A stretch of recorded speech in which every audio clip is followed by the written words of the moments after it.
Westerners near the U.S. Embassy compound in the capital.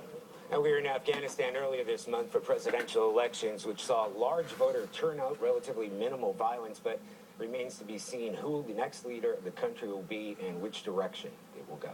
And you say it's so dangerous there, some of the worst violence you've seen. Yeah, it's changed entirely. In the past 6 months or so, they started targeting Westerners. And we've seen it at this attack today.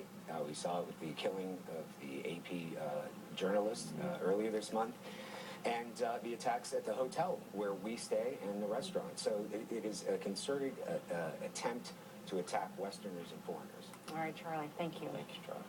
President Obama is finishing his second day in Japan while keeping an eye on China and Russia.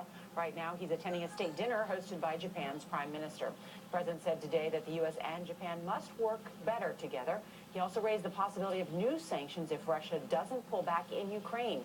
Major Garrett is traveling with the president in Tokyo. Major, good morning. Good morning. The crisis in Ukraine overshadowed President Obama's efforts to reassert U.S. military clout here in Asia. In the face of what he called continued Russian defiance and provocations, Mr. Obama said he is inching closer to imposing a new round of economic sanctions. President Obama said a new front in the economic war with Moscow could be opened in a matter of days. We have been preparing for the prospect that we're going to have to engage in further sanctions. Those are teed up. It requires some technical work, and it also requires coordination with other countries. So the fact that I haven't announced them yet doesn't mean that they haven't been prepared and teed up. Japanese Prime Minister Shinzo Abe said he had confidence in the U.S. president's approach to Ukraine, but Mr. Obama expressed real doubts Russian President Vladimir Putin would change course.